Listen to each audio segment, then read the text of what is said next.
Good morning, everyone. Good morning. Hey, I'm glad that you're here. You know, during the week when we saw the dire forecast of the Snowmageddon apocalypse 2024, I really had to talk Steve off a ledge. He was so worried nobody would show up. And if you know Steve, you know he's just a worrier. That's just how he goes through life. And so I had to come alongside him and kind of hold his hand a little bit and say, Steve, it's going to be okay. People are dedicated to God and they're going to show up. And even if you're dedicated to God and couldn't show up, I understand. By the way, if you know Steve, you know that that's not true. I don't know that Steve has ever had a worry in his life, much less worrying about the snow. But I did want you to know, in case some of you are like, well, you know, we made it here, but the winter storm warning or threat or whatever language they're using now was supposed to start at 10. I can see outside, and so I'll stop preaching at about 3 inches, and then that way we'll just let you go. So don't worry about it at all. This is the final sermon in our Torah series, the final one, and I know it went by so fast, didn't it? It just feels like we've been doing this for maybe 3 or 4 years, right?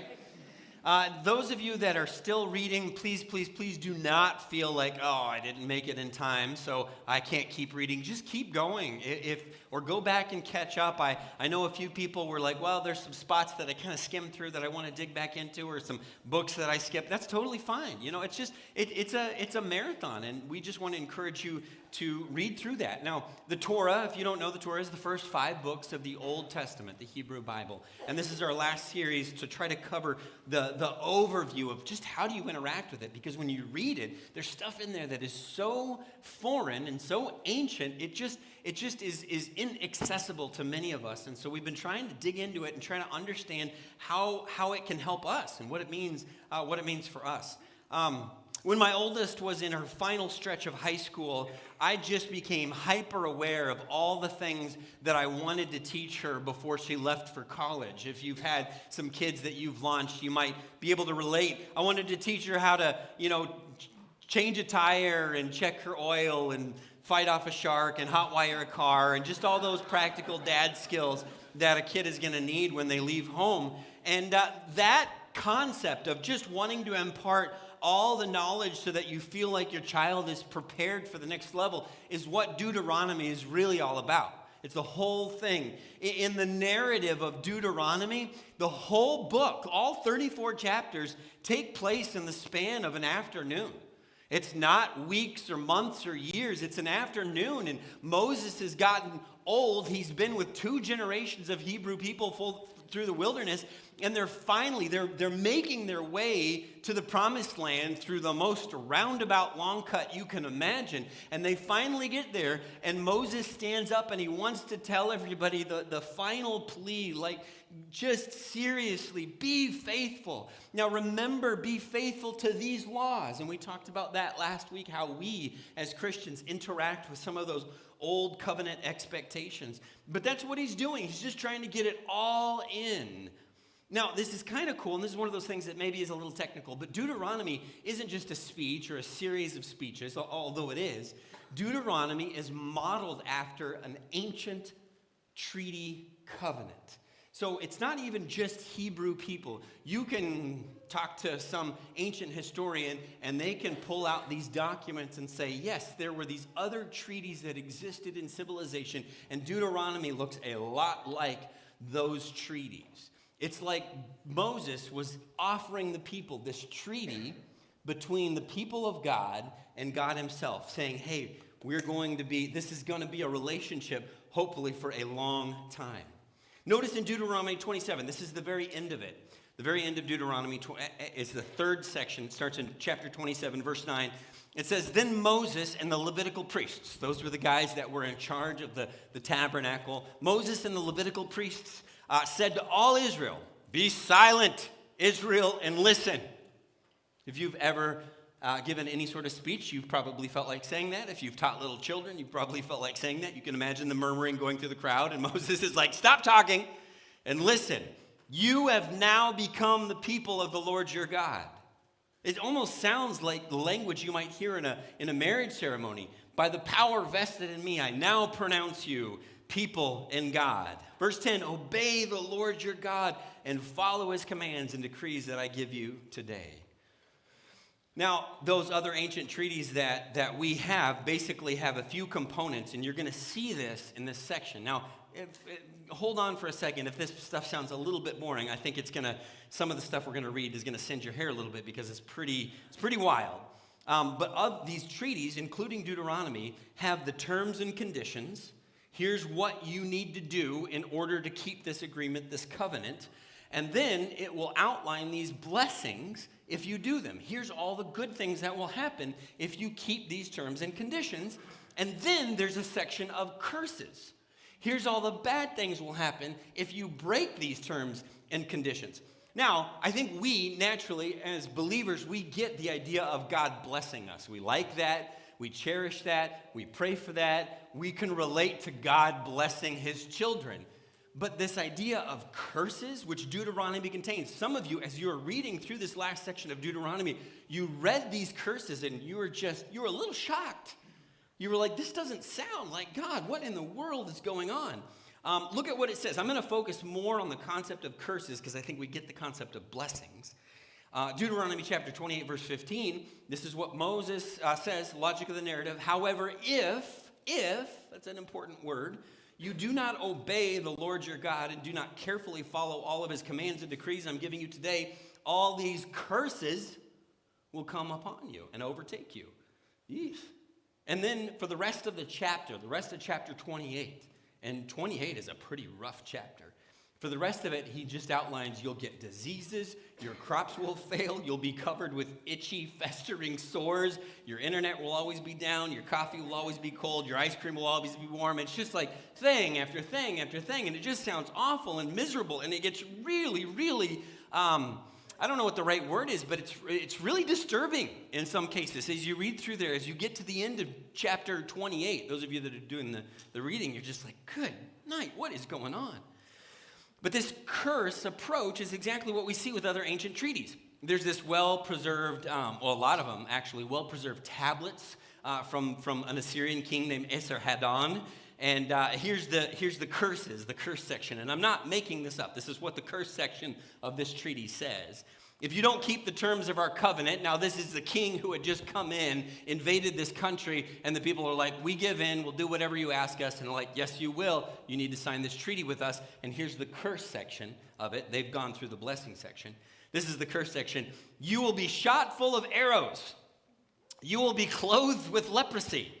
You will roam the desert like a donkey. You will walk in perpetual darkness. I mean, can you imagine if that was part of any of our covenant contract ceremonies, if we were like, you need to take this seriously because of this. Now, you notice that the language in there it's not literal. You're not both shot full of arrows. Nobody can clothe you with leprosy, and they can't make you roam in the desert like a donkey or make you walk in perpetual darkness. It's over-the-top language to signify the importance of this thing that you're agreeing to. And I think there's an element of that, maybe some hyperbole in Deuteronomy 28. Not that those things can't happen or God couldn't allow them, but it's just trying to say, listen to how important this is. Now, for those of you that are like, that still feels pretty ancient and foreign, we do kind of have stuff like that today, a little bit. Apple Incorporated of Cupertino, California, requires you to agree to terms and conditions in order to use their products. And they make it really easy here. You can just hit agree or cancel. But this isn't the full list of terms and conditions. You can go to their website. You can read it all. I seriously doubt anybody in here has ever read the full terms and conditions. Has anybody read them all the way through? Did you know that it says if you violate the terms and conditions, they can shoot you full of arrows and make you clothed with leprosy and walk in perpetual darkness? No, of course not. Here's the curse that Apple will put on you. They will make your text green forever. And if you do agree to the covenant, well, then you get blessed with the blue texts that you and your friends can know that you're inside the secret club that nobody else gets to be a part of. Or how about when you testify in a court of law? I don't know how many people have done this. I had to do this one time, and you have to do the whole oath thing. And of course, there's variations you can do now to allow for people's different beliefs. But the classic one is that you go into a court of law and they bring out a Bible to swear an oath, and you put your hand on it, raise your right hand, and you say, I swear to tell the truth, the whole truth, and nothing but the truth. What's the last line? Yeah. What does that mean? That's like a threat.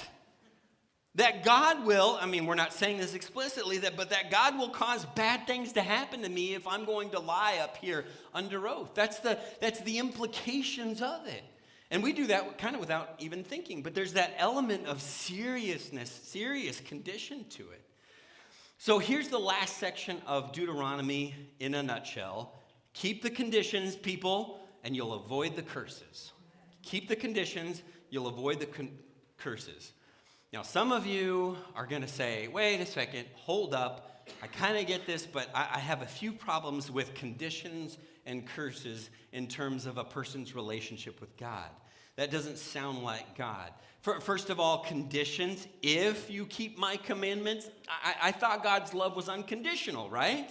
And curses, I'll accept blessings, God, but I don't want any of that other stuff. What's that all about?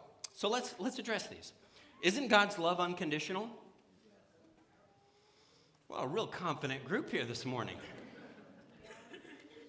If by unconditional you mean inexhaustible, indiscriminate, relentless, never-ending, if you mean could we with ink the ocean fill and were the skies with parchment made and every stalk on earth a quill and every man a scribe by trade, if that's what you mean by unconditional, then the answer is yes. Is God's love unconditional? Yes. Still kind of shaky there. However, if by unconditional you mean without expectations placed on the person, then no. God's love is not unconditional because God has expectations for you and for the way you behave and the way that you interact with the world.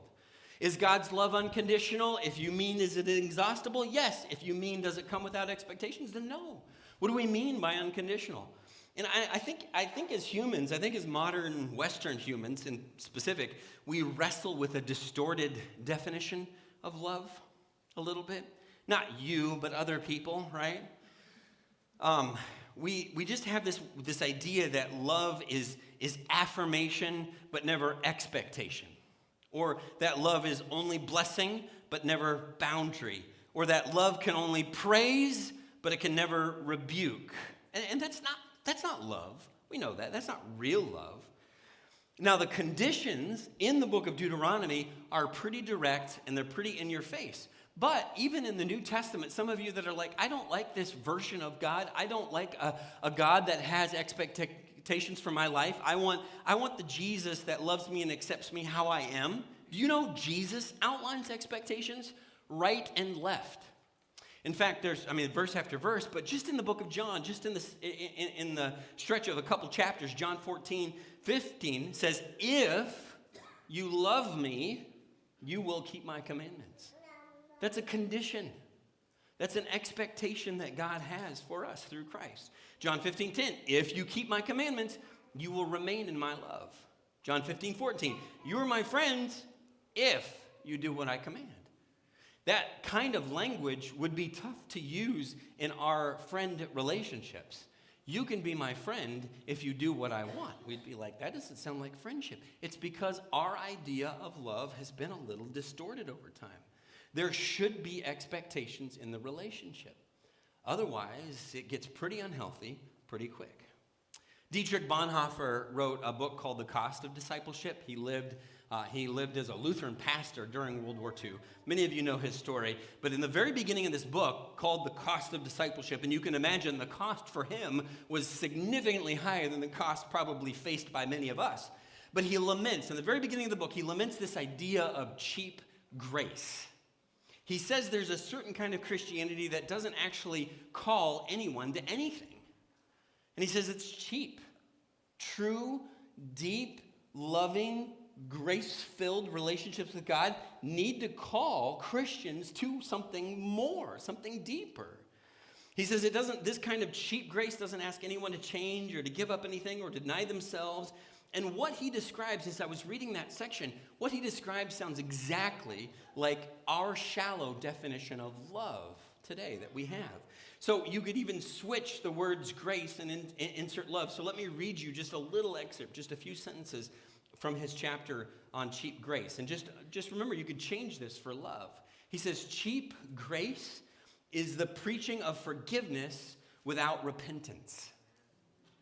Cheap grace is baptism in a church, but no discipline in a church.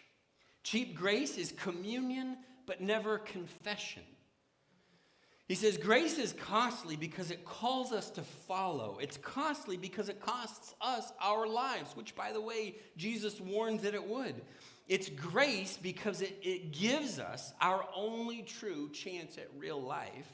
But it's costly because it condemns the sin in our lives. It's grace because it justifies the sinner.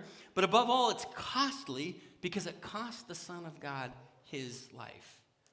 I just think that that's a tremendous way for us to understand this covenant, this treaty that we have between God and ourselves. It cost us something. There are expectations that God places on us. All right, Patrick, fine. I can get on board with the expectations, the language of conditions. It's a little tricky, but I can get on board. But I don't know if I like this idea of curses. Deuteronomy 28 has a lot of curses for people that fail to obey. What do we do with that? How are curses loving? If God is so loving, why would he curse people? Deuteronomy 28:20. The Lord, this is part of the conditions, the Lord will send on you curses and confusion and rebuke in everything you put your hand to until you are destroyed and come to sudden ruin because of the evil you have done in forsaking him. And then, of course, like I said, it kind of goes downhill from there. Now, again, this language is in keeping with the treaty curses of the time, of the era. But the truth is that we do these kinds of things too. You do this, and so did Jesus. When you interact with certain people, you wouldn't call it curses, but the way you interact with them is like, I'm going to place some expectations on you, and if you do not meet these expectations, here are the potential consequences. We wouldn't call them curses, that's ancient language, but it's something similar. I remember when our kids were pretty little, and I don't remember a specific instance, but maybe Corrine can remind me, but Corrine would warn them about running in a parking lot. And she would say, don't run in a parking lot because you're too little, a car won't see you, and they're going to run right over your little body and squish it flat. And I would be like, that's a touch on the intense side, right? That's a little, they don't have any category to put all that in. Now, she was using a tiny bit of rhetorical flourish to impress upon the children an important idea. That if you fail to listen to what I'm telling you, here's a potential outcome, that you will be pancaked on the road like Wile E. Coyote. And isn't that very similar to what Moses is saying? Listen to me. Here is what God is calling you to do, and if you fail to do that, bad things are going to happen. It's inevitable. Bad things are going to happen. In fact, when something is particularly dangerous, we kind of speak in extreme terms, right? Right? Don't ever get in a stranger's car because then mommy and daddy will never see you again. Right? It's true. But it's a warning. There's a potential, it's not the parent is saying, well, I will banish you from my sight, but there's a danger. There's a consequence for that behavior. Don't put anything in the outlet because you're fry your brains, you're going to light up like a Christmas tree, and then you're going to be dead. You know, we maybe don't tell our kids that exactly, but we warn them about the dangers of these consequences of not listening to us. Did anyone sing this song? I don't know if this was just my tradition growing up or if this is everywhere, but there's a song about the wise man and the foolish man building their house on the rock. Is that one do we sing that here? Rachel sings it. Yeah, that song is so funny because the foolish man built his house upon the sand, and then you sing it again and again, right? There's even motions, and then you get to the rains came. Let's see, the rains came down and the floods came up, and the rains came down. And with these little bitty kids, these little rains came down, and the flood, right? Ready to do it again and again, right? And the house on the sand went splat. These little kids, they're little teeny tiny, yeah, and they're all like, yes, splat. You know, that's what your kids are learning back there in Kingdom Club. Good luck, parents. They're learning about the consequences of not listening to God. That song is directly from the end of the Sermon on the Mount, when Jesus had outlined his version of the Torah and the high expectations that he had for his people. He begins that by saying, unless your righteousness exceeds that of the Pharisees, you will by no means enter the kingdom of heaven. And then he outlines this high righteousness. And if you listen to me, your house will be built on the rock. And if you don't, that Jesus said the same thing. Would we call them curses? No, we'd call them consequences, but they amount to the same thing. Moses in the text literally says, Deuteronomy chapter 30, as you're kind of working through this end of Deuteronomy, he says this phrase. I think it's wonderful. This is one of my favorite parts of Deuteronomy, where he writes, verse 15, see, I set before you, I've placed before you life and prosperity. And I've also placed before you death and destruction because of what I've commanded you today, to love the Lord, to walk in obedience, and to keep his commands and decrees and laws. So essentially what he's saying is we can do our own thing and we suffer the consequences as we've invited disorder and chaos into our life because we follow our own desire, or we can follow God, and there's some self-denial and there's some difficulty and there's some expectations, but we build something beautiful and we build something good, and God is able to work in that and work through us to cultivate a life that we like. Does it mean there's never any problems? Absolutely not. And does it mean that a person that follows their own disordered desires and greed always has terrible things happen? Absolutely not. But if you talk to person after person who has built their life on achievement and on self-promotion and on money, those people at certain points in their lives realize the emptiness of it. Realize the fact that their entire life has been built on sand, and there is nothing to stop it from going splat. It's what Jesus said, Matthew chapter 5 through chapter 7. So it's simple, right? It's simple. Choose life or choose death. Simple. Let's all just choose life, right? Let's just do that. That would be easy. Let's just follow God and choose life. Why not? Let's give that a shot. We've given the other one a shot. Let's just choose life. Agreed? Yeah, great. Let's do that. That should be easy. Easy peasy, lemon squeezy. Moses, right at the end of all that, here's the treaty, here's the blessings, here's the curses. Right at the end of that, he says something that is beyond shocking. Deuteronomy chapter 31, verse 24. After Moses finished writing in a book the words of this law from beginning to end, he gave this command to the Levites who carry the ark of the covenant of the Lord. Listen up, this is so good. Verse 26, good, not necessarily interesting. Take this book of the law, all these conditions, all these terms and agreements. Take this book of the law, place it beside the ark of the covenant of the Lord your God. There it will remain as a witness. I told you what you could expect. Choose life, blessing. Choose death, cursing. I told you I want it to be a witness to you. Verse 27, for I know how rebellious and stiff-necked you are. If you've been rebellious against the Lord while I am alive, trying to keep you in line, well, how much more are you going to rebel after I die? Moses, this is not very encouraging. What are you talking about? Verse 28, assemble before me all the elders of your tribes and all your officials so that I can speak to them these words in their hearing and call the heavens and earth to testify against them. Verse 29, for I know after my death, you are sure to become utterly corrupt. Moses, listen, Motivation 101 is not tell people they're going to fail immediately. That doesn't seem very wise. He says, you're going to turn from the way I have commanded you, and in days to come, disaster will fall on you because you will do evil in the sight of the Lord and arouse his anger by what your hands have done. Is Moses just a pessimist? I mean, maybe. In fact, God had told him this. God had said, Moses, I just want to talk to you. Because Moses wasn't going to get into the promised land. He was going to have to go up onto Mount Nebo, and he was going to look into the promised land, and that was going to be it for him. And so God had said, hey, Moses, I just want you to know, hey, thanks for all the hard work, 40 years here, really good job, buddy. As soon as you die, the people are going to go out in the left field. It's going to be awful, and they're going to rebel. And I can just imagine Moses is like, what have I given my life to? So God had told Moses that this was going to happen. The people were going to immediately fail. And there has been nothing in the Torah so far to convince us otherwise. Every time God set an expectation in the Torah, the very next thing to happen was the people break it. All the way back to the book of Genesis. Hey, don't eat of that tree. I'm going to eat that tree. It's just over and over and over again. And this is no exception. Why would he just assume their failure?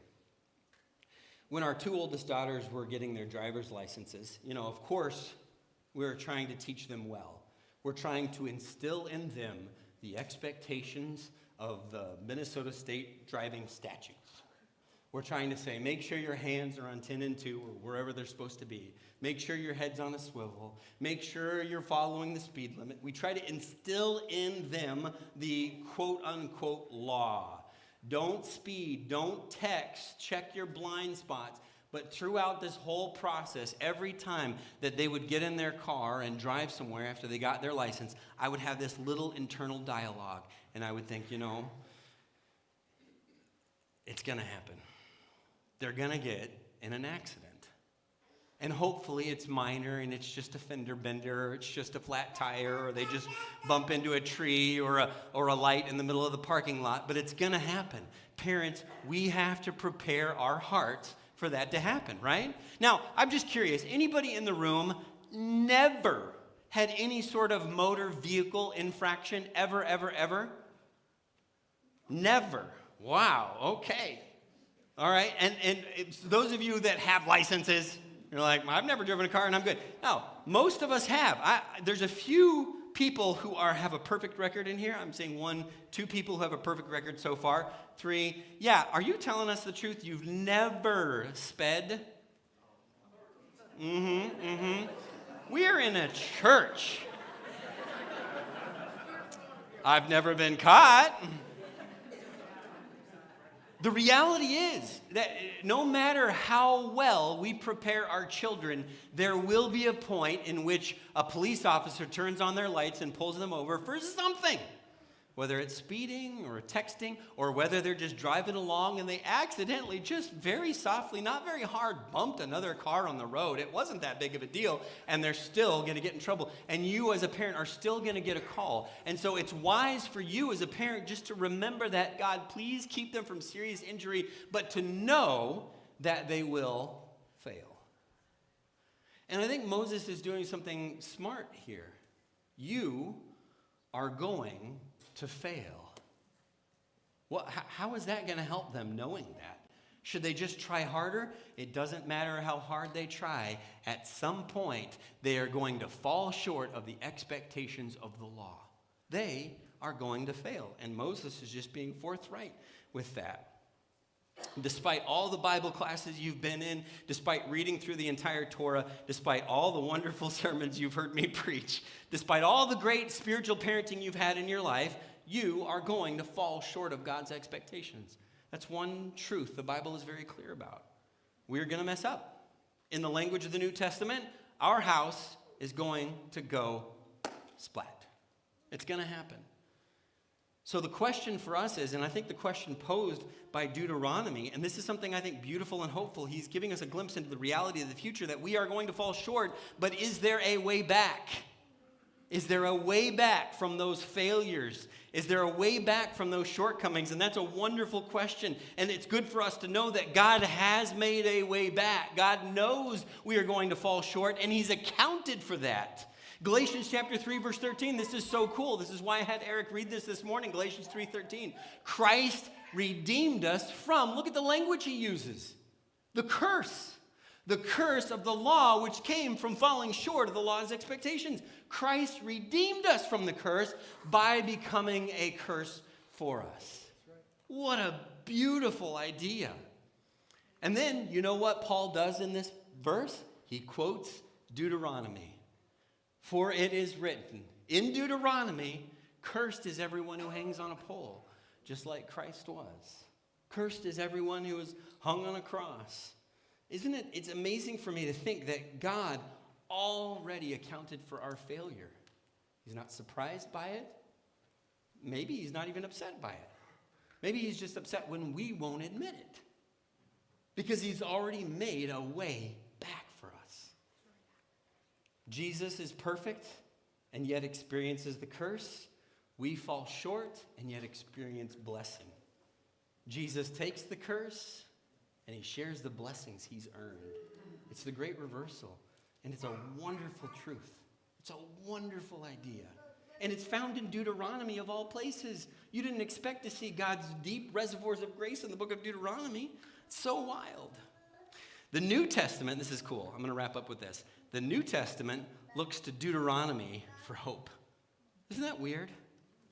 The New Testament doesn't say, forget that Old Testament, forget that Hebrew Bible, just cut it right out. The New Testament actually anchors its expectation of hope in books like Deuteronomy. That's pretty impressive, which means that when you read Deuteronomy, you should be looking for Jesus. You should be looking for hope. But Deuteronomy anchors its hope in Jesus. This is so cool. Way back in chapter 18, there's this enigmatic line. Look at back in chapter 18, where it says, I will raise up for them a prophet like you, speaking to Moses. There's going to come someone like you, Moses, from among their fellow Israelites, and I'm going to put my words in his mouth, and he will tell them everything I command them. So there's this little hope for the future. But there's this little editorial comment right at the end of the book of Deuteronomy in chapter 34, almost at the very end, where someone, we don't know who's writing. The book of Deuteronomy doesn't claim to know who wrote it. It doesn't claim authorship. But right at the end of the book of Deuteronomy, after Moses has died, so it's not Moses writing this, since then, whenever this was written, years later, hundreds of years later, centuries later, since then, no prophet has risen in Israel like Moses, whom the Lord knew face to face. And what he's saying there is we're still looking for that prophet. We're still looking for that prophet. Deuteronomy points to Jesus. Jesus points to Deuteronomy. Man, it's so rich and full and full of truth. So good. God has made a way back. God has made a way back for us. I think that's the biggest surprise in reading through the Torah for me is that as I've gone through this process, in fact, I'm going to go ahead and ask the praise team if they'd come up on stage. We're going to sing here in just a second. But as I've gone through this, I think this is the first time that as I've read through the Torah, I've gotten it's shaken loose this notion that the Torah, the Pentateuch, the Old Testament, is just these stuffy old laws that I just need to move past. The Torah is full. It's just deeply full of God's good character and God's grace. I actually need more of the stuffy Old Testament. It's been transformative for me to have read the Torah and then dig into New Testament books where Jesus references prophecies, where the book of Galatians talks about our relationship to the law, where the book of Hebrews just explains how Jesus is the fulfillment of the law. So if I could wrap up with this whole series, my two biggest takeaways, not just from Deuteronomy, but from the entire Torah, is this. I see in the first 5 books of the Bible a holy God who has high expectations for us. It's impossible to miss that. But I also see in the first 5 books of the Bible a God of endless love who has made a way back for us no matter our failure, a God of inexhaustible love. Let's stand together and sing.